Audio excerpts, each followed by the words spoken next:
because the cannons are very important here. You can see that this is a warship because we have all the gun ports open, so you can see the two gun decks on the ship. You have the upper gun deck and the lower gun deck, so you can see the two rows of open gun ports on both gun decks. Vasa was going to have 72 cannons on board, so we believe that this is one of the heaviest starships they built it here in Sweden during this time. Now Vasa is not the first ship to build it with two gun decks, not the last one. This is not the biggest one. It's special, of course. It's here today, 400 years after they built it. And it stayed 333 years on the bottom of the sea before it's salvaged in 1961. But it was special already in the 17th century because the king that ordered the building of it expected it to be special. It was Gustavus II Adolphus, King of Sweden, and he expected Vasa to be a propaganda object. He was very involved in how it was going to look like. He expected it to be a powerful weapon, and that's why it was going to have so many cannons. But he was also very involved in the symbols that were going to be on the ship. So all the carvings you see on Vasa are connected to the king. I'm going to give you one example we have right here, and it's the lion you see in front of the ship. You can see that it's ready to attack. Now the lion represents the king himself, because Gustavus was known as the lion from the north, and he really liked this idea, being this king from the north, already with a lot of power because he had control of almost all the Baltic Sea. But he expected his target or his goal was to be emperor of Europe, because he was convinced that God had decided that he was going to be emperor of Europe. So Gustavus liked this idea of being this king from the north that was going to take control of the whole continent of Europe. Now beside him you have these beautiful figures.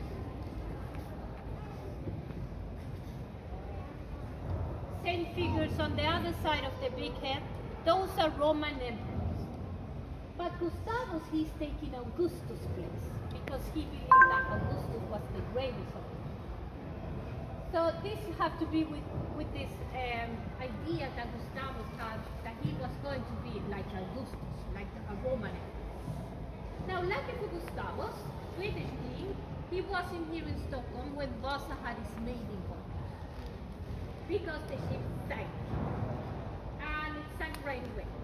It was a big fiasco. That's what everybody wrote about Vasa at this time. It sank after 1,200 meters, about. And that means that Vasa sailed for about 20 minutes and sank. So yes, it was a big fiasco. And Gustavus